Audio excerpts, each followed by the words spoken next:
I wanted to talk today about change failure. And as you know, I've been doing quite a bit of research on change and change failure, mostly to confirm or get a feel for how accurate I am when it comes to what I've been seeing over the 15 some odd years of doing change work. And the statistics are pretty scary. So, current statistics on organizational change success, 70% or more of change initiatives fail. And those numbers are apparently increasing. And yet there's a greater demand for change and needing to be agile in the face of a very uncertain environment. And we're becoming worse at it. And I suspect that your experience in that space is very similar to mine, where there's all these change initiatives. And there might be a little bit of focus, and then as soon as, okay, yeah, we've done the ceremony, had the training, turned it on, let's do the next change. And so people wind up being really tired, which is a common reaction to change initiatives. Particularly, I noticed that in the last 5 years working in organizations where it's one thing after another, and people are just tired. The second thing is, even when you're looking at personal change or habit change, the failure rate's 80 to 90%. And when I see the research on that, a lot of it is focused on, well, maybe you didn't chunk it small enough, you didn't do anything with your environment, throw away the cookies. But I think there's something that is being missed in some of this conversation and is the reason that I've seen that change fails, both in organizations and in just the personal changes we're trying to make. And that reason is because we have not considered the impact on other people. And we have not considered how we need to interact with other people to make that change successful. So here's what I mean.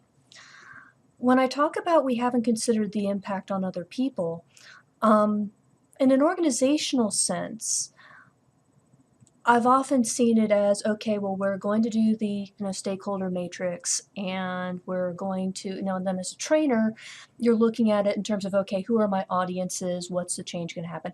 It's very surface level, but we really haven't considered both the short-term impact, because any change is going to slow people down as they learn new processes, they often learn new tools, and they have to integrate and learn how their interactions with others change.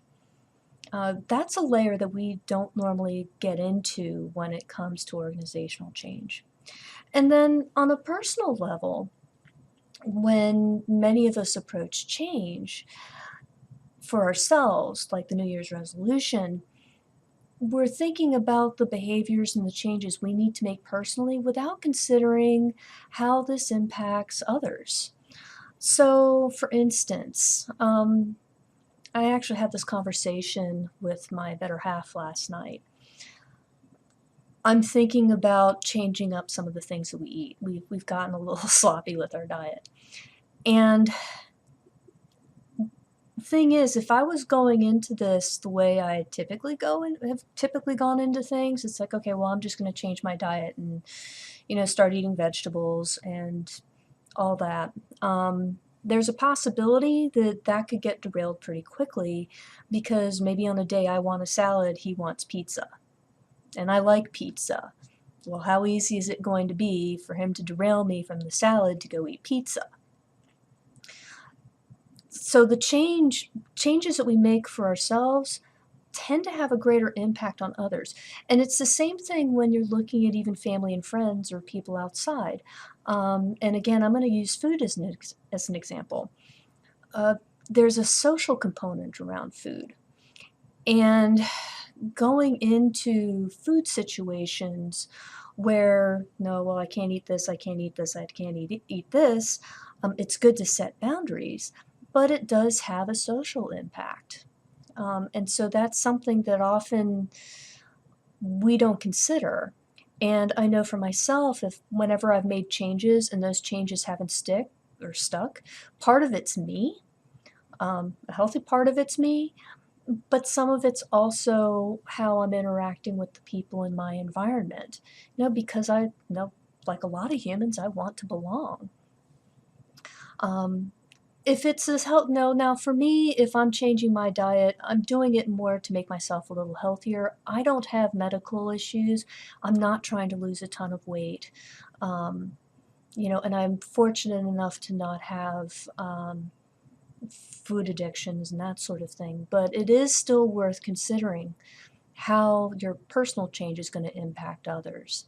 The other thing that often gets lost, and I'm thinking part of it's because it's really uncomfortable, is how we interact with people needs to change oftentimes with change. So, and I'm going to go again from organizational to personal. On an organizational level, what tends to happen, or at least what I've seen in my career, is change comes down from on high and is inflicted on others. Especially these process changes. But the people who are leading that change are treating it as, well, it's a change you need to make. I don't really need to do anything. They may not mean to send that message, but that's often the message they send. It's like, I'm separate and apart from this change, so even though you have to make the change, it doesn't apply to me. So there's a modeling that needs to be considered. There's how does this change what I'm rewarding? How does this change how I interact with people? Do I need to treat people differently? And a really big example of this is that shift to Agile requires an awful lot of changes in relationships between people. And I think that's one of the things that gets lost, and that's one of the reasons why a number of Agile implementations go sideways. And then on a personal level, again, there's a interaction that changes. Not only you modeling, hey, I'm really trying to do what I say I'm going to do, but also setting boundaries, setting and maintaining boundaries. Hey, I can't do that right now. Asking for help. For a lot of us, and I know I am super guilty of this and I am working on this constantly, asking for help is really, really hard. And if you're not someone who's typically asked for help, I mean, that's a major change in the way you interact with people. So that's one of the reasons why I'm writing the personal change planning book, is I think that one of the ways we can really help our cause and make new habits stick is to deeply consider the impact on others and how we need to change how we interact with others. So I hope that helps. The link to the pre-order for the personal change planning book I'm working on is below. Please comment or send any feedback or questions on this video or on the blog post.